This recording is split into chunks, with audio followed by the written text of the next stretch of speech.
अस्सलाम वालेकुम।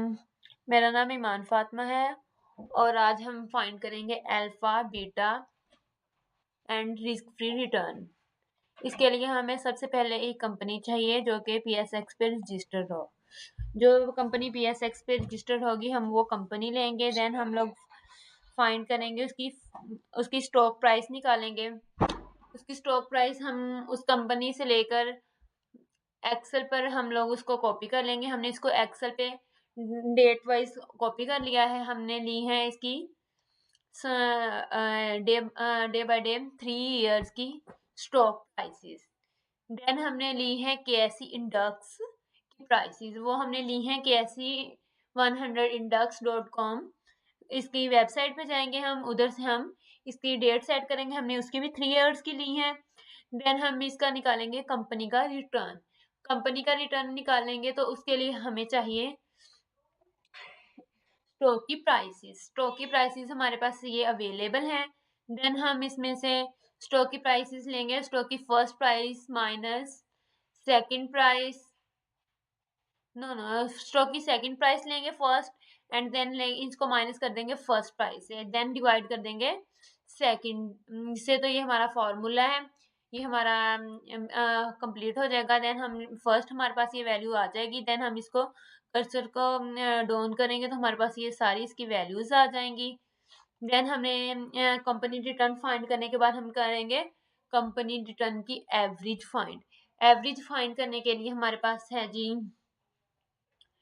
कंपनी का रिटर्न हमारे पास अवेलेबल है। कंपनी रिटर्न की हम ऑल ओवर एवरेज का फार्मूला लगाएंगे। एवरेज का फार्मूला सेलेक्ट करने के बाद हम इसको कंपनी रिटर्न की ऑल वैल्यूज को हम सिलेक्ट कर लेंगे जो हमारे पास है जी 745। देन हमने ये सिलेक्ट कर ली। उसके बाद हमने इसको इंटर किया जब, तो हमारे पास आ गया जी एवरेज कंपनी रिटर्न। देन हम फाइंड करेंगे वेरिएंस। इसको हम नाम दे देंगे वेरिएंस 1 का। एंड इसके लिए हमारे पास कंपनी का रिटर्न एंड एवरेज होना लाजमी है। कंपनी रिटर्न हम की हमारे पास बहुत सारी वैल्यूज हैं एंड एवरेज की हमारे पास जस्ट 1 वैल्यू है। हम इसको फर्स्ट कंपनी रिटर्न की फर्स्ट वैल्यू को माइनस करेंगे एवरेज की वैल्यू से, तो हमारे पास वेरिएंस 1 आ जाएगा। अगर हम इसको स्क्रॉल करेंगे तो हमारे पास वैल्यूज जो है वो रॉन्ग भी आ सकती हैं, एक्यूरेट नहीं आएंगी, क्योंकि हमारे पास कंपनी रिटर्न ज़्यादा है और एवरेज की वैल्यू जस्ट 1 है। इसके लिए हम एवरेज की वैल्यू को लॉक कर लेंगे। देन एवरेज की वैल्यू हमारे पास जब लॉक हो गई तो हमारे पास जब हम कंपनी रिटर्न की वैल्यूज को माइनस करेंगे एवरेज की वैल्यूज तो हमारे पास वेरिएंस आ जाएगा। देन हम फाइंड करेंगे मार्केट रिटर्न।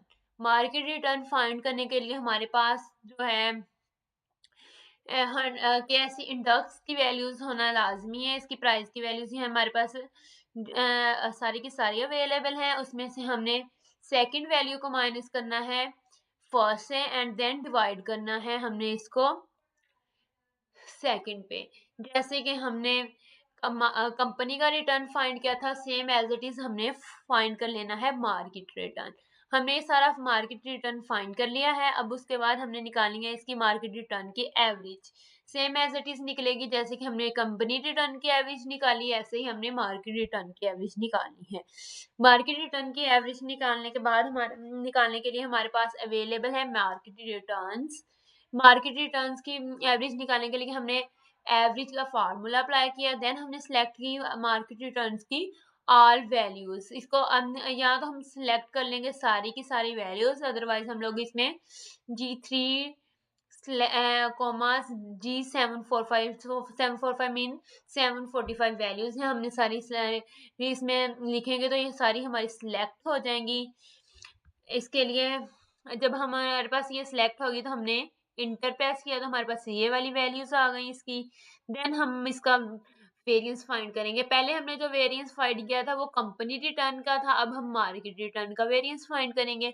वेरिएंस इसका भी सेम एज इट इज होगा, जैसे हमने वेरिएंस 1 फाइंड किया ऐसे हमने अब वेरिएंस 2 फाइंड करना है। अब हमने मार्केट रिटर्न का और वेरिएंस फाइंड करना है। उसके लिए हमारे पास मार्केट रिटर्न की वैल्यूज अवेलेबल हैं। इनको हम माइनस करेंगे एवरेज से तो हमारे पास आ जाएगा वेरिएंस। एवरेज से माइनस करने के लिए हमें एवरेज की एक वैल्यू है, इसको हम लो कर लेंगे और मार्केट रिटर्न की वैल्यू से माइनस कर देंगे। तो हमारे पास इसका ये वेरिएंस निकल आएगा। अगर हम इसको डायरेक्ट स्क्रॉल डाउन करते तो हमारे पास ये गलत भी आ सकती थी आगे की वैल्यूज, इसलिए हमने इसको पहले एवरेज मार्केट रिटर्न को लॉक कर लिया डॉलर साइन से। ठीक है, उसके बाद हमारे पास है जी, हमने फाइंड करना है जी बीटा। बीटा फाइंड करने के लिए हमारे पास है, हम इसका फार्मूला लगाएंगे F3 multiply by I3। F3 mean variance, variance की फर्स्ट वैल्यू एंड 1 की एंड वेरिएंस 2 की फर्स्ट वैल्यू, इन दोनों को मल्टीप्लाई करेंगे तो हमारे पास ये आ जाएगी, ये वाली वैल्यू। इसको हम स्क्रॉल करेंगे तो हमारे पास बाकी की वैल्यूज भी आ जाएंगी। उसके बाद हमने कोवेरिएंस फाइंड करना है। कोवेरिएंस फाइंड करने के लिए हमारे पास है जी ये वाला फार्मूला, इसमें हम सम अप्लाई करेंगे। देन हम इसमें सम अप्लाई करने के बाद हम लेंगे बीटा की सारी वैल्यूज, हम ब्रैकेट क्लोज कर देंगे, देन डिवाइड कर देंगे, काउंट लगाएंगे और हम लेंगे इसमें काउंट में हम लेंगे जी कंपनी रिटर्न की वैल्यूज, ऑल वैल्यूज हम इसकी ले लेंगे, कंपनी रिटर्न की वैल्यूज। कंपनी रिटर्न की वैल्यूज लेने के बाद हम इसको माइनस कर देंगे, ब्रैकेट क्लोज कर देंगे, देन माइनस कर देंगे 1 के साथ माइनस किया तो हमारे पास ये वाली वैल्यूज आ गई। उसके बाद हम करेंगे जी फाइंड वेरिएंस। वेरिएंस फाइंड करने के लिए हम करेंगे सेम, हम इसको करेंगे वेरिएंस फर्स्ट एंड इसकी पावर 2। वेरिएंस फर्स्ट मीन हम वेरिएंस का जो है स्क्वायर ले लेंगे, स्क्वायर लिया तो हमारे पास ये सारी वैल्यूज आ गई। ये जो सारे वेरिएंस हमारे पास भी अवेलेबल हैं, सबका स्क्वायर लेंगे तो हमारे पास ये वाली वैल्यूज आ जाएंगी, ये वाली, ये जो सारी वैल्यूज हैं जैसे 745 बाकी कॉलम्स हैं, इसके वेरिएंस के भी 745 स्क्वायर के आ जाएंगे। ठीक है, उसके बाद हम ये वेरिएंस का जब स्क्वायर लिया तो हमारे पास ये आ गए। उसके बाद हम इसका कोवेरिएंस निकालेंगे। कोवेरिएंस के लिए हमारे पास जैसे हमने इसका बीटा का कोवेरिएंस निकाला था सेम एज इट इज इसका भी निकलेगा, वही वाली वैल्यूज होंगी। सम लगाएंगे हम लोग, देन हम इसमें लेंगे सम लगाएंगे, देन हम इसकी लेंगी ये वाली वेरिएंस स्क्वायर की जो सारी वैल्यूज आई हैं हमारे पास ये वाली सारी वैल्यूज, और हम उसको डिवाइड कर देंगे, काउंट लगाएंगे, देन हम लेंगे मार्केट रिटर्न। पहले हमने जब हमने निकाली थी इसमें मार्केट रिटर्न आ गया, मार्केट रिटर्न लिया तो हमारे पास इसकी ये वाली वैल्यूज आ गई। ठीक है, देन हम इसमें लेंगे फाइंड करेंगे बीटा। बीटा का फाइंड करने के लिए जी हमारे पास फार्मूला, इसका फार्मूले में हमने लेना है जी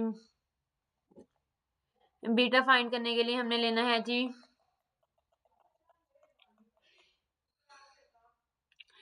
कोवेरिएंस। कोवेरिएंस की वैल्यू जो है हमारे पास अवेलेबल वो, और उसको डिवाइड कर देना है हमने जी वेरिएंस के ऊपर। मतलब कि बीटा का कोवेरिएंस जो निकला है उसको हमने स्क्वायर के कोवेरिएंस पे डिवाइड कर देना है। देन हमारे पास आ जाएगा जी बीटा, ये वाला। ठीक है, देन उसके बाद हम फाइंड करेंगे risk free return. Risk free return हमारे पास होगा जी जो डेली रिस्क है वो हमारे पास 11% है, इसको डिवाइड करेंगे 365। Annual risk free rate in Pakistan जो है वो 11% है हमारे पास, उसको 11% को हम 365 पे डिवाइड करेंगे तो हमारे पास ये आंसर आ जाएगा इसका रिस्क फ्री रिटर्न का। देन हम फाइंड करेंगे अल्फा। अल्फा फाइंड करने के लिए जी हमारे पास है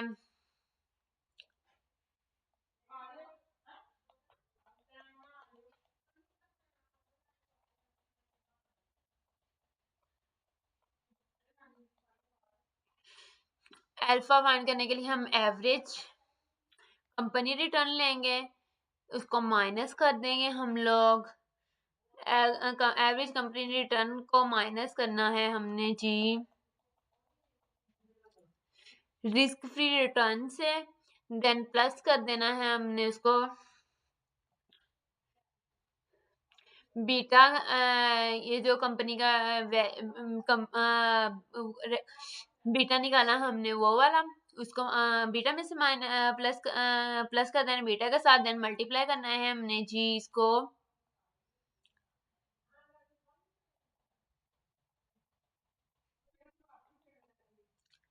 एवरेज मार्केट रिटर्न के साथ। एवरेज मार्केट रिटर्न को हम फर्स्ट ऑफ ऑल माइनस करेंगे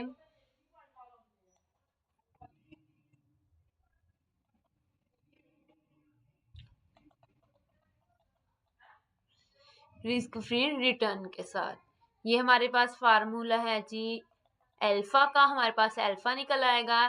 देन हम इसका फाइंड करेंगे ten over ratios. Ten over ratios को फाइंड करने के लिए हमने इसको सबसे पहले जी करना है, इसको करना है हमने जी,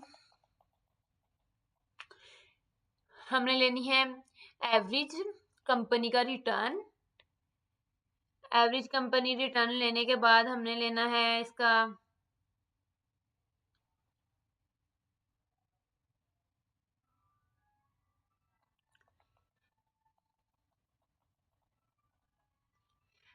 रिस्क रेट रिटर्न। हमने इन दोनों को आपस में कर देना है माइनस एंड इसको डिवाइड करना है बीटा में। तो हमारे पास ये 10 ओवर रेशियो आ जाएगी। तो हमारा ये alpha beta risk free return and 10 over ratio complete हुआ। Thank you so much.